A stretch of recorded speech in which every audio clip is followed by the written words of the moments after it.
How's it going? YouTube coming today with another video, and today guys, what to bring to you is a complete guide to Sky Striker. Now I do hope this video helps you because there's so much to learn about Striker that a lot of people are just really trying to find the information for. The deck itself has a very high ceiling and can be very frustrating for those of you that are just now picking up the deck, and I know a lot of you are, so please don't get frustrated with the deck. It does take time and a lot of technical play to learn. The deck itself, you need to play it very perfectly, and that's why it has a high ceiling. That's because the deck itself has so many avenues that you can take between deck building and play itself that you can just misplay one time or put in one wrong card into the deck and then all of a sudden you just kind of lose, which is unfortunate. But Striker has such a big ability to adapt because it is a toolbox deck, and we'll be talking more about what that is later in the video. If you haven't already seen my part 1, it's tips and tricks you need to know about Sky Striker, which talks a lot about specific interactions you really need to know. Today we're going to be talking more about deck building, and we're going to be talking about technical play. There's very specific things that I want to mention today, and that's understanding past Striker builds and how they adapt to the format, how to build Striker with new text, and then learning new tips that are really important when playing Striker. One thing that I do want to mention though is that I cannot believe that I just hit 5,000 subscribers. I want to thank you all so very much for that because that's so incredible that we hit this goal so fast. My tournament will be announced soon, I do promise that. I'm waiting for pricing to get here because it's not already in my hands, so I don't really want to announce a tournament when I don't have the pricing in hand in case anything gets messed up with shipping. If you don't know what I'm talking about, I'm doing a 5K subscriber tournament when we hit when the pricing comes in rather. We're going to be doing the tournament on November 13th, but I'm just waiting for that to come in so I have it in hand and I can announce the tournament formally, which will be in a video as well. But I do just want to thank you again so very much for 5,000. That is such an incredible goal to hit, and we're just going to go straight to 10K. I'm very excited to hit that goal too. That's going to be a massive celebration, so I do hope that you're all excited for that. I do want to take a moment again to thank our sponsor for the tournament, Gemtech. If you have not already seen the product, go to their website in the description below. Go look at all their deck boxes. Go look at their battery packs even. That might not be something that you think about, but if you go to an event and your phone dies, it's a really rough time. They have a lot of very high quality product, and I really appreciate that they're the ones out of everyone that really were the ones to sponsor our tournament with prizing. I am waiting on the product to come in, and the second I know what that product is, I'll be able to host a tournament and really be able to talk more about like the details of the tournament. So thank you very much, Gemtech, for sponsoring our tournament. We appreciate you very, very much. Today's video, I do want to talk about this, which is a triangle format. And if you're confused about what a triangle format is, it is going to be a format in which 3 decks compete. Each deck has a hard counter. So what I mean by that is that Striker, Orchest, and Thunder Dragon made up the Eternity format. So what that was when one deck inherently beats another deck, but then gets absolutely tossed by another deck. So in the Eternity format, Striker absolutely dumpstered Orchest, and then Orchest would dumpster Thunder because like they have battle protection and card effect destruction protection, but then you'd have like Din Girsu to just like send Colossus, right? And then Thunder Dragon usually would like dumpster Sky Striker because you could put up like double Colossus and it was just very hard to out. So this was actually a very fun format. I really enjoyed this. It was like 80% Orchest and then like 10 and 10% of these 2 decks. I remember I went to a regional and played against like 7 Orchest in a row. I was like, oh Lord, like it was crazy. Orchest is very, very popular, but Striker also had the peak performance in this format, I believe, because even though this wasn't when Striker was at full power, and they also only had 1 Widow Anchor, Striker was able to just push through and do so well because of cards like Shark Cannon being able to banish all their pieces. Even against the Thunder Dragon deck, having the double mind control in place of the 2 Widow Anchor, and then also just the Widow Anchor to be able to steal things like Colossus and then Titan was very, very strong as well. It gives us a lot of access to a lot of new combos, which I do wish that we had Zeke in this format because this would have been a game changer. But it's still one of those things where Striker really did a peak performance. And this is something that we need to think about when going into new formats with Striker is how does it adapt to a format and how did it do well even though they had a deck that specifically shut it off. So we're going to be talking about quite a few things about that today. Moving in, I do want to talk about what a toolbox deck is, and that's cards in this type of deck mimic older utility cards. So what I mean by that is Widow Anchor mimicking like Snatch Steal and Jam Waves mimicking like MST. So they have a lot of cards that are just really good tools, and then we're also getting a Kaiju in the deck. So if you can think of any good utility card, Striker pretty much just has it, right? Which is really cool, and it has a lot of ways to just adapt to a format that way because you can just use the utility cards that you need in that format and not the other ones. That's why for a long time we didn't see Afterburner played because Prank Kids was the best deck, and Afterburner was absolutely terrible against Prank Kids. It was awful. And then everyone cut jamming waves this format alone because it just doesn't really do enough. Plus, you're just 1-for-1 trading with the back row that you could just be trying to bait out anyway. So there's a lot of cards that we see as mandatory staples. Even like our Pot of Avarice, right? Herc base. We haven't played the card in a very long time because it's kind of just like a brick, and then you need all the cards in your hand to really be able to crack a board. So we don't play that card anymore. But it still had a very nice interaction with the format before when we only had one Kagari. So we're going to be talking about a lot of older lists coming up right now. But the one thing I do want to mention is that, again, we didn't really use Afterburner for a long time because of prank kids. And so these are things you have to realize when you're going into an event. And it's like, hey, which utility cards do I not need right now? And usually it's between like Afterburner, Jamming Waves, Herc Base, like those maneuver cards that you may not need at the time. And that's okay if you don't use them because they're not particularly needed as long as you have things like Widow and whatnot and Shark Cannon to really be able to carry your game forward. Now, if you had like the Bell and the Afterburner, then this matchup was free. But otherwise, Afterburner wasn't that great. So I went from playing 2 to 1. Then I considered cutting it for a little while, but it's still a card that I would really recommend playing. It's just very, very good. Moving forward, though, so this is actually a list that we used back when we had triple engage, 1 Widow Anchor, and then 1 Kagari. So this was Eternity format all over. This is why we used the Cyber Dragon is to out the Galateo, so we didn't have to deal with Crescendo, and it also gave us spell count in the graveyard, which was really nice. We had the double of the Mind Control. We played There Can Be Only One. We had things like Crow, so we could chain it to the cards in the graveyard that we're trying to get banished off of the like Babble going off, which was really good. But again, we only had 1 Widow Anchor, which made things seem a little awkward, but it honestly was fine. We still used the Hercules base as well. Having things like the Chimera Tech was always really nice too. We also used cards like Typhoon because around them we had a big problem with cards like IO. We had a problem with cards like Secret Village. So the cards we've already had an issue with. But there's also a lot of people that were playing Striker too, and if you wanted to win that mirror match, you could side in Typhoon and then end phase nail their multi-roll, especially turn 1 because we had triple engage. So like you'd have like 5-step back roll all the time. So you could like nail their multi-roll and they'd be so behind in card advantage that it was so hard for them to catch back up, which was really nice. And Typhoon is just a very, very good card in Striker that comes in and out of every format. And note that we also didn't have access code yet, so we're still playing like Bomber in the Herc base, which was amazing, by the way. Being able to get like that extra damage off, and then like every time Bomber runs over something, they take like the attack of it, so you could like attack 2 and then like draw 2. The Herc base was actually really good for a long time. We still played MST because you want to be able to pop your field spell. This was also a really good trade with like the Crescendo, but that ended up changing where these ended up becoming Cosmic Cyclones because we realized that Crescendo plus Dingirsu was scary. So a lot of people switched over to Cosmic Cyclone. But having the Cyber Dragon alone was really nice because you were able to clear boards off really easily and turn off that Crescendo very fast. Moving forward to the next list here, stick to what you know.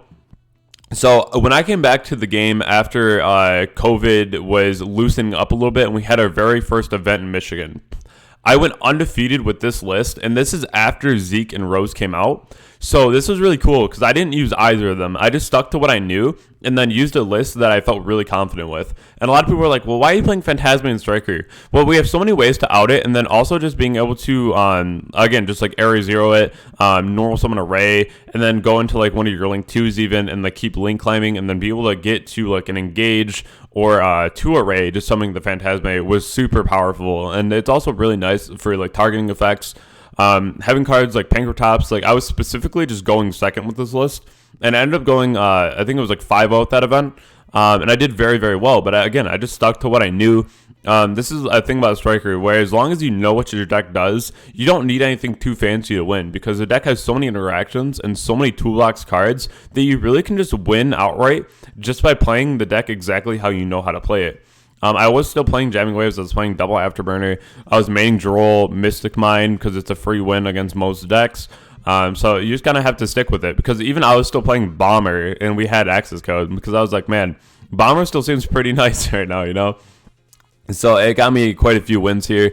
Even the Gamma was like kind of interesting to play. It worked out though. So never really feel afraid to just kind of put your own spice into a deck and see what you can do with it. Because as long as you understand your deck to a core, you can really do whatever you want with it. Another card that gets subbed out a lot now is Ego Booster. A lot of people don't play that, but if you are playing Ego Booster, then you have to be playing the Hulk Celine combo, because this is the only reason this card's good right now. Otherwise, it's very mediocre, and I'd rather it be another interaction from my opponent. Moving forward to the next one, cater your list to the format. So this is actually when I believe Nibiru first came out. And so a lot of people were really afraid of Nibiru and they didn't want to play combo. So everyone stuck to control. And I absolutely dominated this regional because I main deck shared ride because I was like, man, no one's going to play combo today because everyone's going to be way too afraid of it. So everyone played control and the amount of mirror matches that I played was nuts. So main decking shared ride won me so many games. It's not even funny.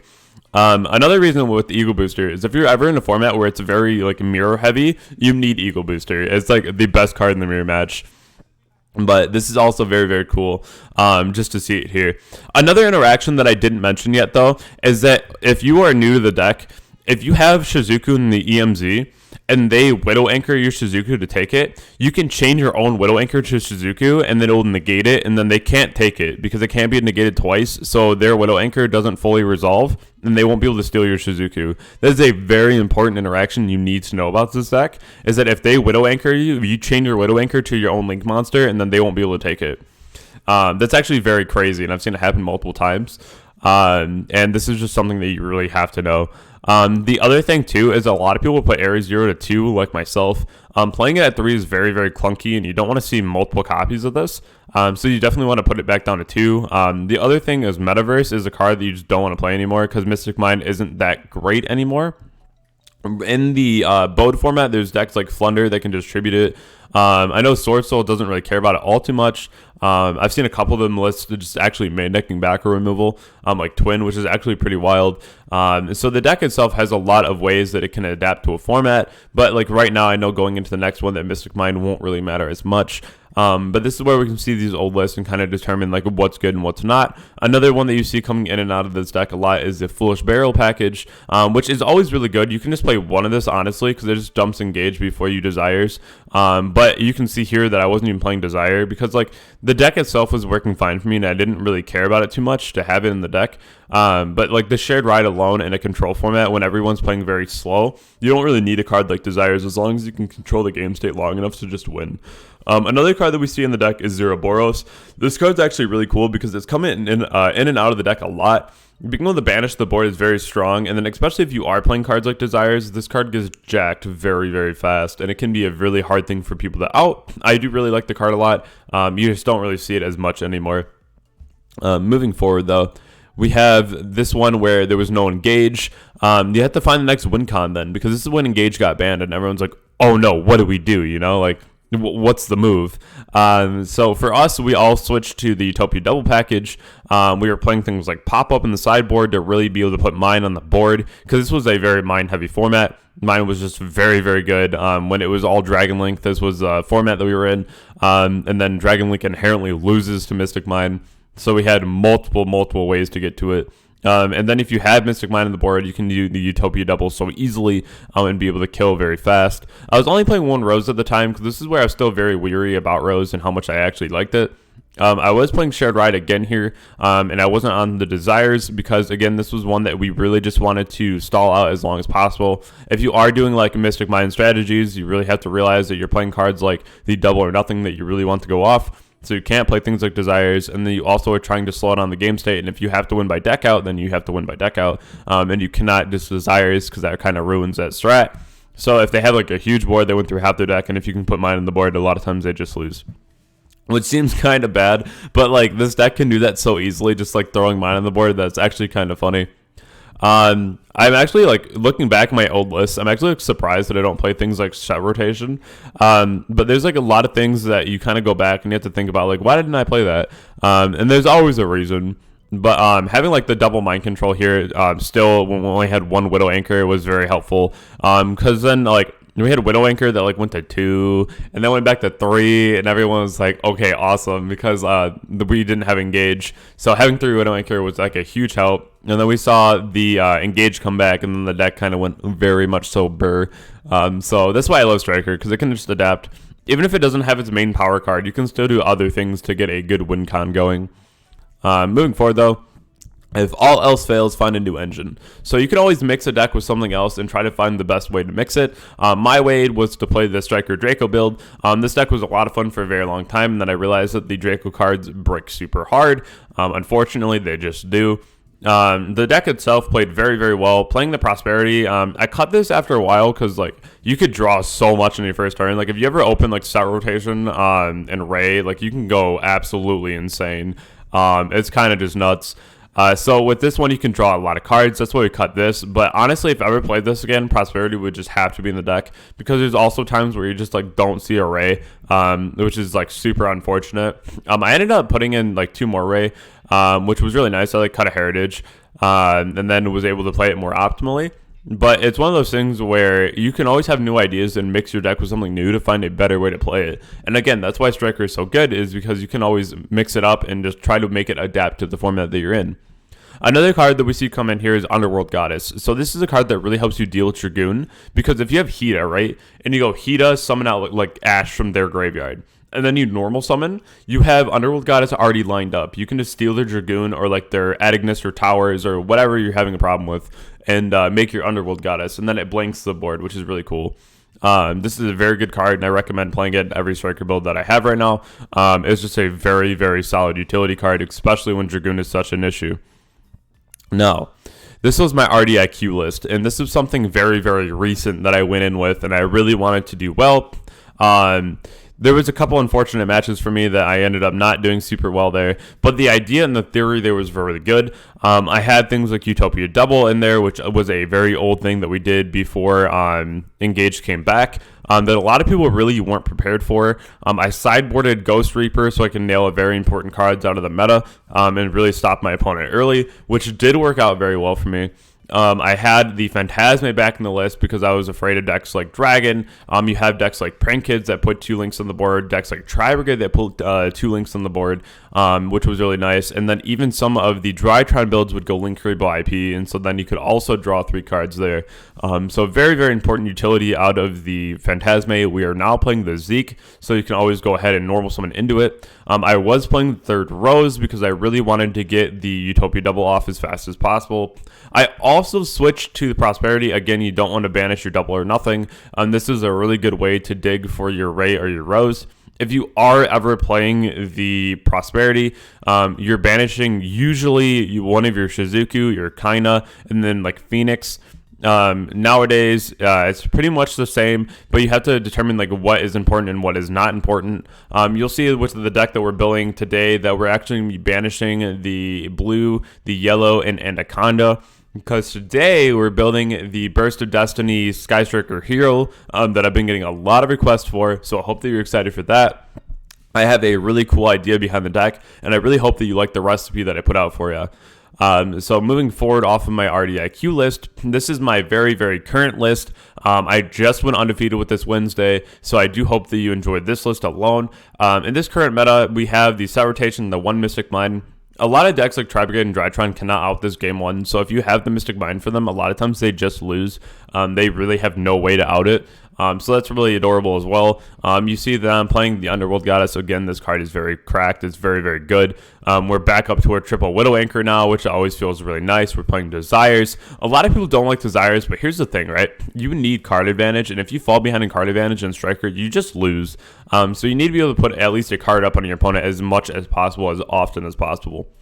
I'm main decking these 4 right here, Bell and Meister, because they're insane against Drytron specifically, and I don't have to worry about side decking in for Drytron. As long as you can like Bell or Meister their spell coming back to the graveyard to ritual summon, they pretty much just lose, or they have to put up a Dragoon. And we have cards like Tactics and Underworld that deal with Dragoon, which is very, very nice to see. You can't really heat in that matchup, so it makes it a little harder because they don't really put any fires on the grave. But it's still a very nice matchup for you at the end of the day. I think the only thing that ever hurts off Desires is banishing your Afterburner, because this is such a utility card. And like I actually lost game 1 to Eldlick because I was trying to out a Gozen match and I banished my Afterburner and I had no way to out it, which was really unfortunate. I was grinding for a long time because I didn't realize that Hornet Drone was a dark, so I went into like my Zeke and I was trying to like get around it, but it was just so hard. It was a very rough game at that point. But this is my very current build. I do like this build a lot. It's brought me a lot of success.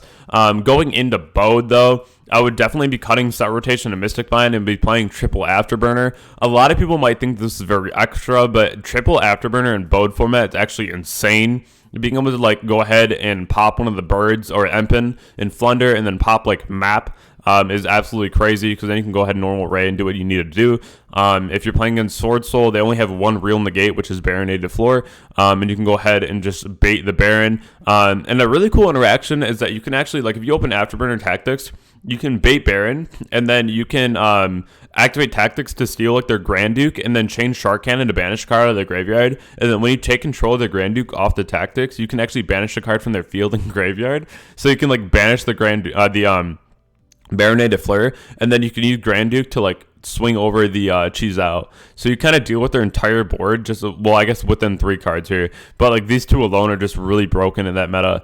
I do really like Afterburner. I think this is going to be a very star card in the deck moving forward, especially with Desires. You just don't want to lose your Afterburner, so I recommend playing 3.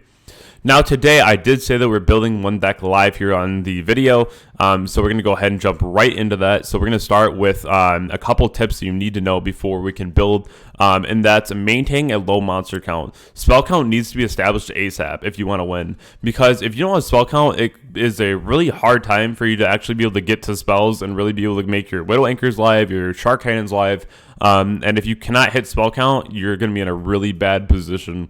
Because I've been in games where like I haven't had 3 spells engraved for like the first 3 turns, and I almost lost because like my Widow Anchors didn't do anything, right? They didn't steal the monster, because it was against like Tribe, and he's still able to make the Fairy Jet, and it was just a very rough time. But I was able to win. But like the second you hit spell count, the second you should just be winning that game. A handful of spells can crack almost any board, and this is very true. If you open, let's say like a Cosmic or a Twin and like 4 spells, there should be no board that you can't break. I really do like saying that though, because again, it's all about spell count and then having your Widow Anchors live immediately. Because if you open like Desires as well, you can go like Desires. If you have like Error 0, you can like send another spell, and then you hit spell count immediately.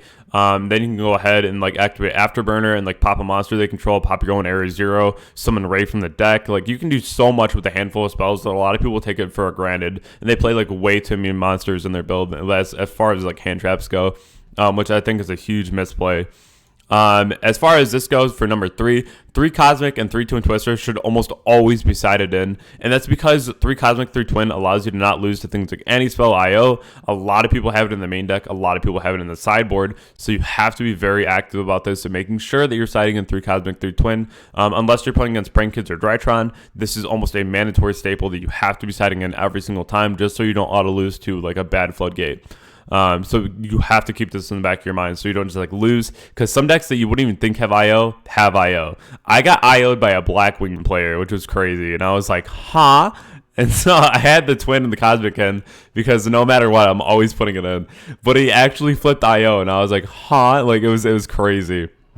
So just word of the wise, always put those in.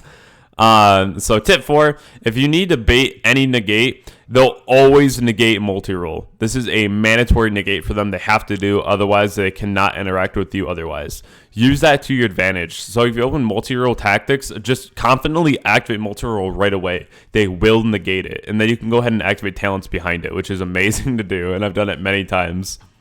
Or if you ever open like multi-roll talents, set the talents and target it with multi-roll. There's no way that they don't negate the multi-roll. Telling you right now. That will always happen. And then they think that the set talents is dead, so use that last, because I think that it's just not real, and then they'll negate like everything else that you do, and then you'll just like flip talents, and they're like, what? Like it's happened to me so many times. It's just a really good way to like bait your opponent.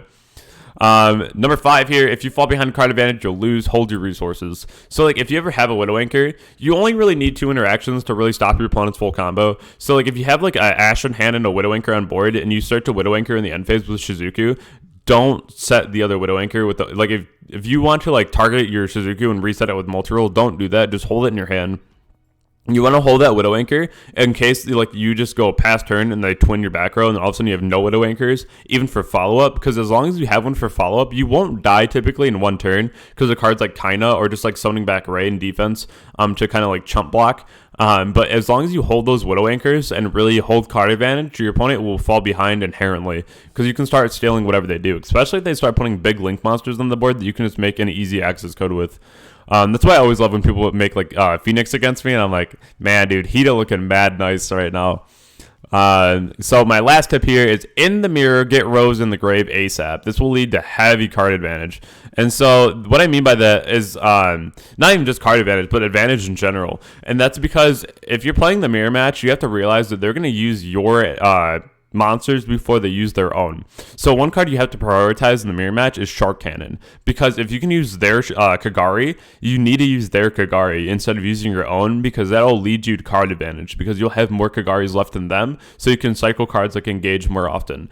This is really nice because if you can send Rose to the graveyard first, if you pop their Link monster, you can summon back Rose, they summon back Ray, and then your Rose will negate their Ray. It turns off all their back row because they'll have a monster in their MMZ and they cannot chain Ray, which is really amazing to do to them, because the effect of Rose can actually like negate a card on the field without targeting, and it happens just on summon. So they can't actually like declare a new chain link because it's all one effect with Rose coming out of the graveyard. So having an early Rose in the grave is actually really important, and leaving as many copies of Ray in the deck is also very important. So moving into the actual deck itself now, we're going to be adding the utility first, as we talked about prior videos.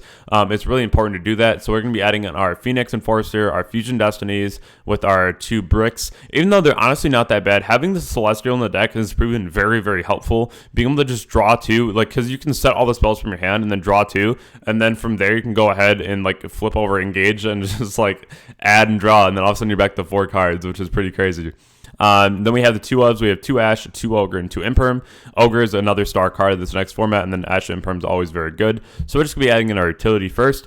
The next thing that we're going to do is find your ratios with your main engine. So in the extra deck, a very common thing for me to do is play 3 blue, 3 red, 2 green, and 1 yellow. This is the most replaceable one because the green, you don't need all 3 copies. It's nice to have all 3, but you don't need all 3. You almost will never use all 3.